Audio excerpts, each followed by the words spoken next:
Welcome, Charlotte. Charlotte is a homeschooling mum from Cork and a visionary in all of her works with the wider community in the Cork area and for the whole of Ireland regarding the current situation and supporting our local communities. I wanted to ask Charlotte to come and join us and to inform us what she thinks is a solution to the current situation and how we should be, how really it all starts from our hearts. And Mm. so, Charlotte, would you like to take this further and sort of maybe talk about how it starts from who we are and see how that plays out in the wider community? Thanks for calling and for giving me the opportunity to share some of my feelings on these amazing times that we're journeying through. So, yeah, what a privilege it is that we are here in these epic times. And I really feel that each and every one of us has a very valuable contribution to these times. And I feel that we're all an interconnected. We're all interconnected in a great and beautiful body of sound and light and frequency. And in the system that we've been living in, which is sort of revealing itself now in many layers of toxicity and trappings, we have been really obscured from realizing that who we are and living in our power. We've been sort of trapped in everything possible, really, to keep us in our minds. And we're very limited when we live our life in our minds. And the system is designed to really keep us in our minds all the time and in a constant state of doing and thinking rather than being and feeling. And I think that ultimately these times invite us all to step down from our minds and into our hearts, into that place of feeling and being and intuition, where we move from our inner guidance rather than from what we're programmed to think and do in our minds in a system that has been controlling us in that space. So yeah, as we all make our way down into our hearts, and that's a very individual process that each of us has to do, and nobody can do it for us. We have an immense, it's a pretty immense journey, and we really meet ourselves for the first time, and we really begin to uncover layers of ourselves that we hadn't been aware of. And as we do that, as within, so without, we uncover layers around us that we haven't been aware of. So there's what we experience of life and this world and this earth from our minds. And then there are the hidden dimensions that we are only really able to access and experience from our hearts. And we can't experience them and access them until we journey into our hearts and are in that space. And so I think as many of us are making this journey into our hearts, we are beginning to uncover many layers that were not available for us to see or to even be aware of. And it's the most incredible thing that many of us are really finding as we're journeying now in our hearts and into these hidden layers of ourselves and hidden layers of all that's around us. And these incredible mysteries are being revealed to us. And it's a treasure hunt. I mean, it's an incredible treasure hunt. And it just keeps speeding up as we come deeper and deeper into our hearts. Our intuition is heightened and our awareness is heightened, and that which we're able to experience from higher levels, dimensions is hugely amplified, and it's quite an incredible thing. So yeah, it's this pretty amazing journey that we're on, and we're discovering all of these sort of hidden layers of history, these hidden layers of magic within the land, as we discover these hidden layers of magic within ourselves. So I suppose, well, I'm speaking as a woman now in these times. I'm rediscovering, as I think so many of us are, myself as this beautiful embodiment of, you know, the divine feminine. And every woman is an embodiment of the divine feminine. And, you know, you and I have been talking about Bridget recently. And Bridget ultimately is symbolic of the divine feminine. And she's a triple goddess, a goddess of water, of fire, and of poetry. So water is that feminine aspect, and then fire is the masculine aspect. And poetry, it's wisdom. It's that wisdom that we have, that balance that we have when we have unity and harmony with our masculine and our feminine, which is also our mind and our heart, our ego and love, our sort of action, reaction. It's just that perfect unity and harmony. And we are all the embodiment of both. But we've all been living with a great imbalance. Mostly, we've all been living very much in our minds, more in a masculine. And this time we've all been living in for a very long time, and generations before us has been very male dominant, and the sacred feminine has been very squashed. But we, as we all raise her within ourselves again, and come back into our hearts, that soft space, we are raising her and recognizing her in the land, in the rivers, in the wells, in the waters, and we're honoring her there. And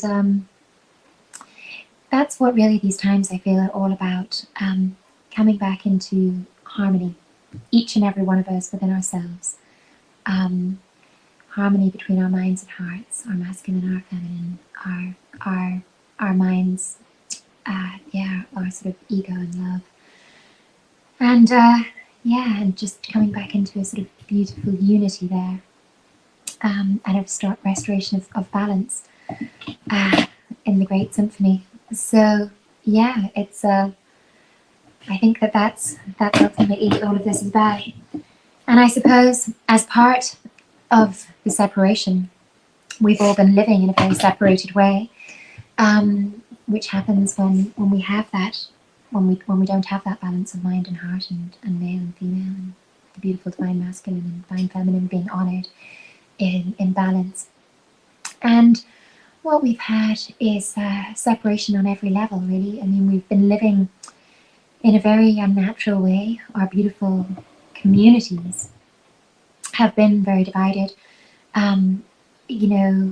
People have been in the system sort of programmed to live apart. I mean, just the word apartment says it all, meant to live apart. And we've, been living in sort of insular family units, and communities and families have been broken up. And family unit, really, which is the foundation of society, has been hugely undermined. And, the role of the divine feminine, of the mother, has been deeply undervalued, and in fact given the least respect for. And the woman has been told that she needs to be more like a man and in order to be valued and have any worth in the system, she needs to be more like the man. And the beauty of the feminine space, and that which we all naturally hold, which is that of the mother, of the nurturer, of just holding the heart space, has been really overridden. And if that space isn't held, then there's nothing for the rest really to stand on, and we come into deep imbalances in everything, which is what we've been living in. So I suppose in the last 3 years, I just recognized that the world was showing us in everything that was happening externally, that we needed to make huge changes for great healing to happen, which was screaming out that it was so necessary. And the healing has to start with each and every one of us. We have to start with ourselves. And so I realized I needed to be myself, the change that I wanted to see in the rest of the world. And so I decided to strip my own life back and simplify it hugely and get rid of any layers that were cluttering and obscuring my life from being connected to the things that are of true value and truly matter. And one of the things I did is gave up my career, because I realized that as a mother, it's just vital that I hold the space of homemaker and mother and nurturer. And it's very hard for women to do that and hold that well and in balance for the family to all thrive, if we're also trying to hold up a career and take the role of provider as well. We simply cannot be both. And great imbalances begin to occur within ourselves and within all when we try to be both. And so I gave up my career, which I had spent years building, which it was very successful. And that was a huge stripping back. And I came back to being full-time mother and homemaker. And I took my children out of school. I thought, I'm going to homeschool my children. I don't believe the system is educating them in a way that is particularly holistic. I think that it's actually separating them from awareness of who they truly are. And I think that we need to, as a family, spend time with each other and connecting with each other and connecting with nature and our true nature again, and all learn together. And so we began a beautiful homeschooling journey, and I began the journey of being full-time mother, which I hadn't experienced before. And it has been so rich and so wonderful. And with that, we began to grow our own vegetables and really, come into contact with the land and spend much more time out in nature. And that was just such a beautiful thing, because as you begin to really work with the land and tune into the land, and we studied the Celtic wheel of the year so that we were aware of the natural cycles. And as you become aware of all of these things, it really increases and heightens awareness of ourselves again, and our own natural rhythms and cycles, and the natural rhythms and cycles that we're all always in everything, because it's all microcosms of macrocosms.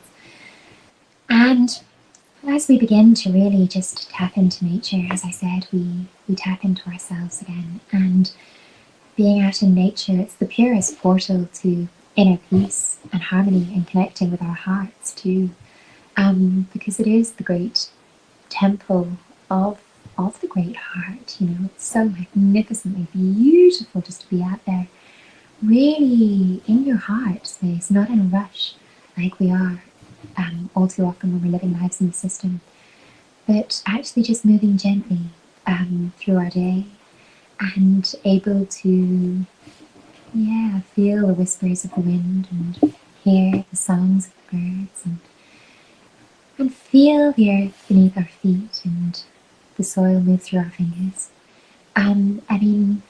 Being alive is the most incredible sensory experience on every level. And just started to really marvel at creation. And as I marveled more at creation, I just marveled more at myself and at ourselves and as ourselves as creators. And I realized we create the reality in which we live. And so I made decisions to change my life hugely, to shape a different reality for myself. And as I did that, I began to create a different reality for myself and really live in a very different reality, and a much healthier one in many, many ways. And I just started to really develop community, because It's the design of life is that we would grow food together in community, and I don't have all the knowledge, so I asked friends and family and people around to come and, that we would all come and share our different wisdoms and teachings and knowledge with each other, and do it together, and figure it out together, and grow together, grow vegetables, but grow in every way together, really.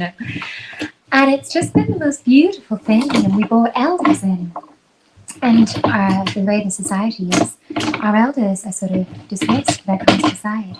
It's like you're not particularly of any value to us anymore. You have no ability to feed into the system as a taxpayer, and let's just put you aside and put you into an old people's home.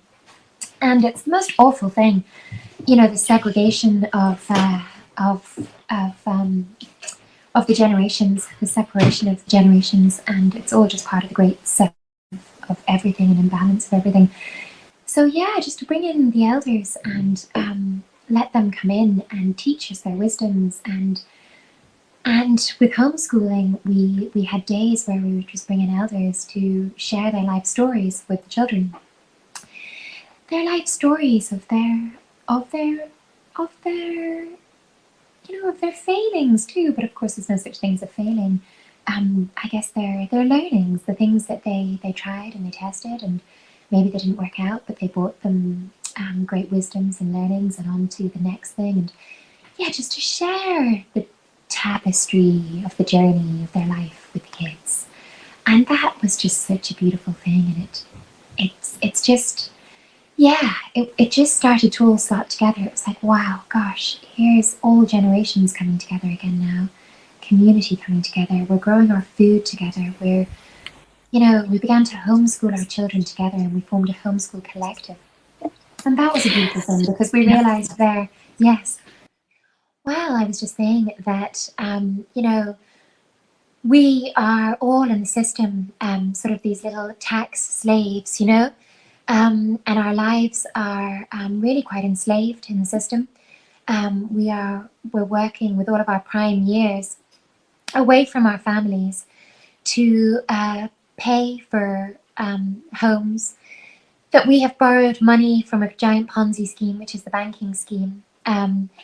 We borrowed this illusion of money from this Ponzi scheme, but we pay it back with our life. And in the very years that we're raising our children, we're working all hours of the day and night just to put a roof over our head. And the bigwigs of the system are just cashing in on our life force, and taking control of our ability to be in our creative space, because they are so trapped as sort of slaves in this mind matrix. And I suppose in any way that we can leave that enslaving system, we should be, and building new systems that in which we can truly thrive. And I think that over the last few years, many of us have been leaving as many trappings of the system as we can, as we've seen them. We have been leaving as many of them as we can to energize and create new systems. And these new systems won't come about and don't come about unless we bring them about. And no one else does this for us. Each and every one of us has to be part of creating the new. And nobody can do our healing for us. Each and every one of us has to journey deep into our hearts and clear out whatever the traumas are, and they may be transgenerational traumas that we're holding there in hidden corners and deep crevices that we don't have access to unless we really journey deeply into our hearts and visit all that we hold there. And it's only as we clear our hearts that we are really able to dwell fully in them. And we can't really inhabit our heart if we have layers obscuring us from being fully in there, blockages in there. So we're all invited on a difficult journey in a way to really visit all that we hold in our hearts and maybe blocked there, to clear it. And as we do that, we raise our vibration and our frequency hugely. It's like our hearts are these incredible diamonds that have been covered in muck and mire, with all the different sort of layers of griefs of life that have been put upon them. And it's our job to go in there and clear each facet. And as we clear each facet and heal each facet, that light of the diamond within can shine more brightly. And that's what's happening within each of us. We're all beginning to do that work. We're all doing that work and beginning to shine more brightly as we do from our heart space and that amazing place of light and frequency. And as we do that, frequency, vibration is rising all around us in the great body of I Am, and within us. And as we do that, there's a great clearing happening. And as we're all an interconnected consciousness, the work that each of us is doing on ourselves with that affects the whole. And the light that each of us begins to shine more brightly from within is lighting up the whole. And so this is a great awakening, a great new dawn. It's the end of a sort of dark night of soul, or a great cycle of night. And we are all waking up to a great new dawn, and greater light is streaming in. And just as when we enter, when the sun rises in the morning, we have this sort of gradual light becoming brighter and brighter, and the night dissolving. And that's what is happening now within collective consciousness. And each and every one of us shining that light from our hearts more brightly is part of this great awakening and great new dawn of day, and completion of a cycle of the night into the day, or the winter into the summer, or the mind into the heart, the ego into love. It's the constant cycle we're all always in, all of the time. That dance of the moon and the sun. It's all microcosms of the macrocosm, And yeah, so each and every one of us sort of shifting out of our minds now, landing deeper into our hearts, coming into our creative space and creating their healthier ways. And we are in a more connected, harmonious space with all that is when we are in our hearts. We naturally build connections with those around us, with the land, with community, with all generations. It's true unity. Community. It's unity. And so it's just a natural thing that happens as we come into our heart, that we come into that unity, harmony space, and we build community there, and we come into harmony with all it is. It's just a natural unfolding, and it's happening with us all. And everybody is arriving to this place bit by bit, and it's a very beautiful time ultimately that we're all in the dawning of this new day and this great awakening from a very long dark night's sleep. And we've all been dreaming in our sleep, and that which we dream we're creating. And we're all asked now as we wake, as we sort of as we are in this awakening, to really we're still in this dream space, to be dreaming in that which we want to wake up to, that which we want to create, because to that which we give our thought, our intention, we create in our creative space of heart. So it's for each of us to really dream in this new reality, this new earth, and we are doing that. And there's very, very beautiful unfoldings happening all around us. And just as when light begins to shine more brightly, things that we couldn't see in the darkness, we see. are revealed all around us. And that is what is happening right now. There's amazing discoveries happening all around us as this light gets brighter and illuminates more and more that was obscured in the shadows and in the darkness. It's a very beautiful, beautiful process, really.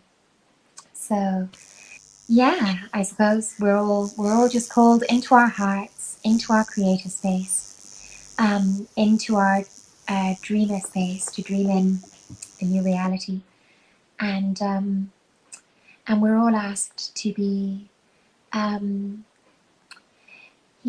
just very.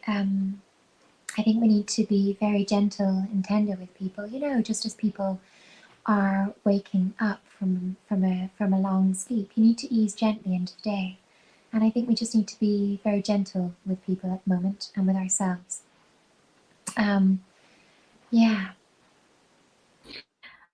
Hearing your take on the whole thing is just a beautiful intervention, because it's like, it really is. So we have, looking back at sort of what the likes of Dolores Cannon used to talk about. I mean, you are mirroring what she was talking about.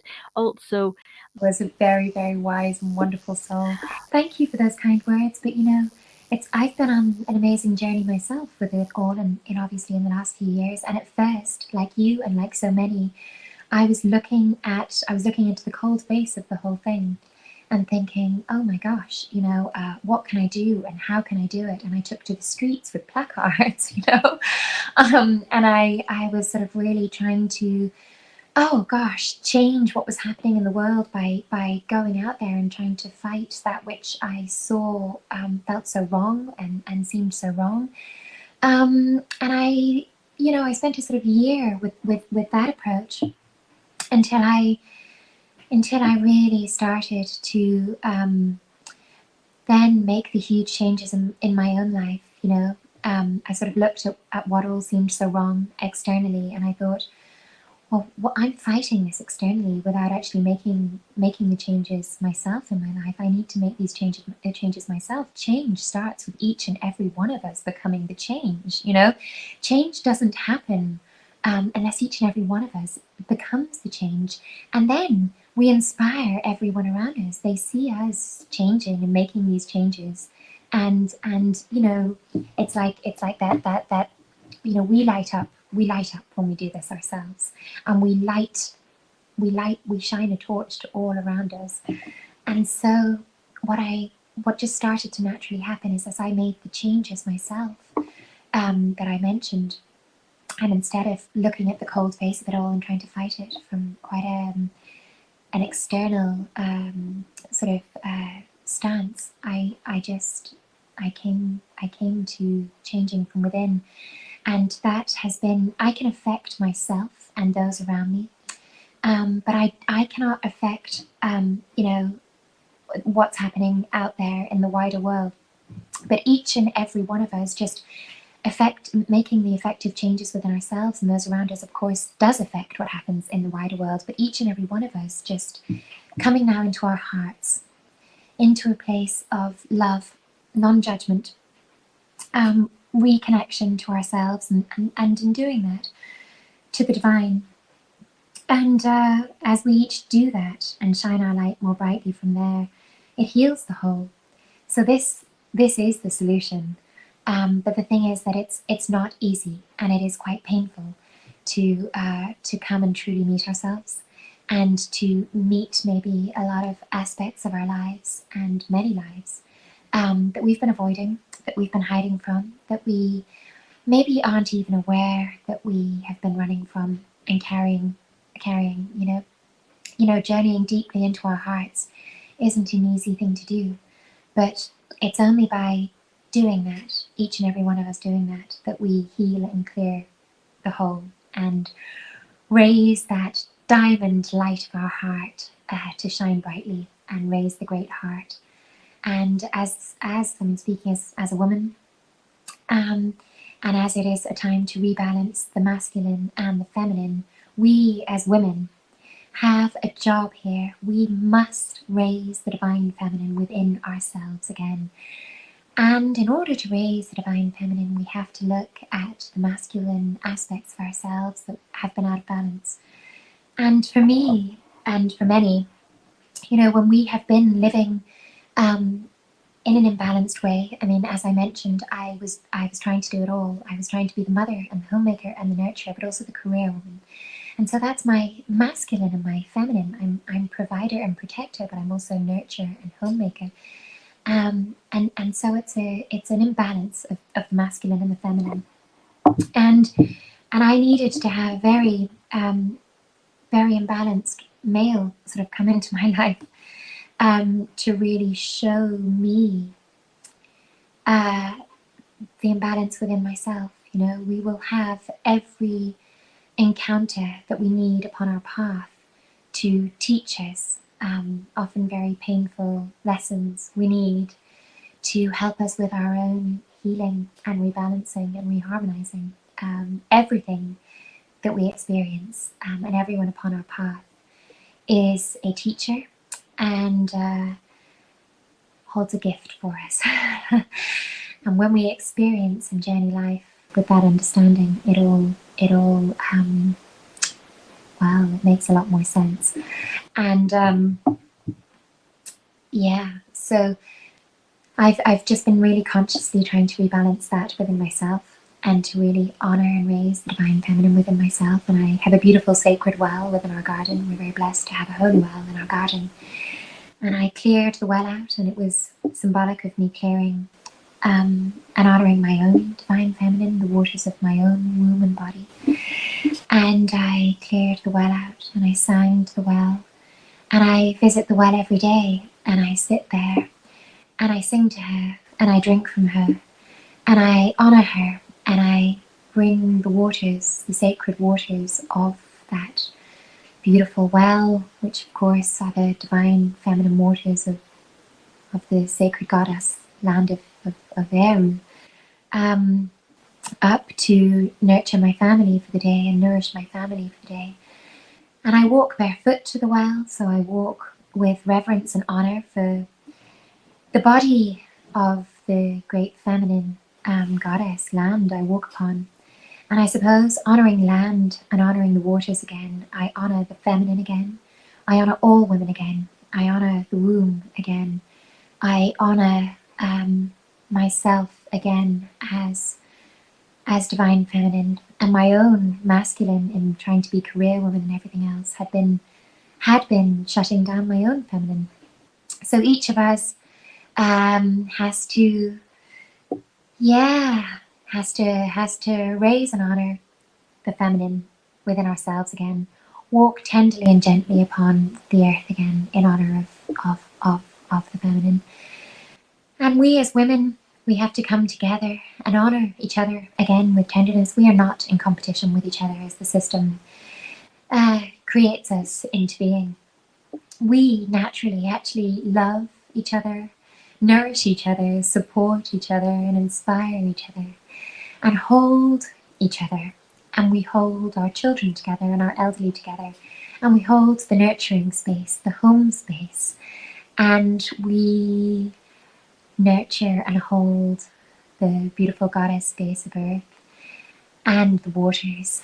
And as we do that, we hold the men in their masculine space, and they can stand there in their beautiful masculine energy of protector, provider.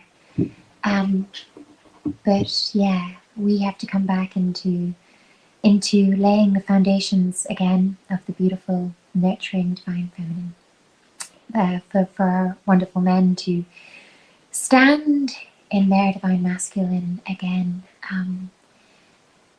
in honor of themselves and in honor of us. And so it's all microcosms of the macrocosm. We have to come back into just a rebalancing of it all, but it starts within, and that is the work. And I think when we look at it from that perspective, and we feel it from that place, well, then we know where to start, because it starts with us. And there's everything there to pull us into endless distraction and externally into every corner of the earth and work we might do there, but actually we're pulled really into the corners of our hearts, and the work has to start there. And this is ultimately about coming back to the heart again. It's all the treasure hunt back to the heart again, and back to our own hearts, and back to, as we arrive there, realizing our interconnection with all things and all beings, this beautiful harmony and unity that is there with all things, and yeah, the beautiful interconnectedness that we truly exist as, in a great body of light and sound and vibration, in a great heart, beating heart. And of course, with it all being microcosms of the macrocosms, those of us who are blessed to live these times upon Era, she is the heart chakra, land of this realm, this body of earth. And she's this emerald isle. She's the emerald isle because she's the heart chakra, this pulsating green light of love. And as we raise her, the sacred heart of Era, the great goddess of Eru, the divine feminine here, and restore this beautiful great heart, green heart, divine feminine to balance, we affect the whole. And it is said that when Era rises, when the people of Era will come back into our hearts and raise the great heart, the green heart of this heart chakra land of which we're all a part, and we're dwelling upon now in these epic times. Well, once we've done that, the whole collective is healed and ascends. Because when the light begins to shine from the heart again, of course, the whole shines. And so there's been a great repression of the heart, because when you repress the heart, you repress the whole. But when you activate the heart and you switch on that light there, you activate the whole and you switch on the light there. So we can't underestimate the amazing role those of us here on the body of Era play now in these amazing ascension, awakening, dawning of the new day, embarking on the new cycle of time. The role that we all play in that. Let's just keep coming into our hearts on this great heart land, doing the work there to honour our land again, and honour ourselves again, honour our communities again, honour our elders and our children again. Let's just bring it all back into balance and remove all of that which traps us in our minds and distracts us from being in our hearts. And it's interesting when we look at beautiful Era. She's got a border, hasn't she? She's sort of like a fetus in the womb when we look at her from the bird's eye view, symbolic of the fact that the new cycle begins here upon the heart, the great new cycle of life. And she's sort of got the cord around her neck right now, this border, and it's just symbolic of the division between mind and heart. But I think as each and every one of us unifies our own mind and heart and comes back into harmony there, and as I said, it's coming back into harmony of our masculine and our feminine, our night and our day, the sun and the moon, it all. Well, then that border will dissolve, because everything we see externally is a reflection of that which is happening internally. As without, it's so within. So change it from within to change what happens around us. So that's all I would say. Charlotte, look, thank you so much for talking to us about this, because I just think it's a beautiful message to put out there, because there's a lot of darkness out there, and there's a lot of people trying to find that you're illuminating a way forward for people. I mean, you're discussing it, and I can't help but see the reflection of the likes of the work of Rudolf Steiner, what he was talking about Yes. growing our own food, about sort of Yeah. a magical life for children growing up, and that whole balanced situation. And even the likes of the is it the Celtic twilight, sort of looking at the magic within the land, and sort of that they were Yeah. invoking that within the people. And Yeah. also, we're just having so many conversations, because the likes of Yeats and Lady Gregory and A.E., George Russell, I mean, they were having these conversations They were. in that was actually up against the likes of the Fabians, and we're having Yeah. conversations about who the Fabians were, Mhm. what they were doing. I mean, where you are, and the opposition the Fabians were trying to do with regards to breaking down the family, Yeah. breaking down femininity, Mhm. breaking down love and nurturing in families. And Yeah. I mean, All breaking down. Mm. Mm. for you to be reasserting that, I think that's a massive light for us all to be working towards. So look, thank you so much, Charlotte, for highlighting that this beautiful way forward. Oh, listen, thank you, Jessie. Yeah, well, I'm living this. I'm speaking from what I'm really trying to do in my own life and the journey that I am on, with my own life and my own, yeah, yeah, what I've been living. So I'm sort of, I'm truly speaking from my heart. Yeah. So yeah, thank you.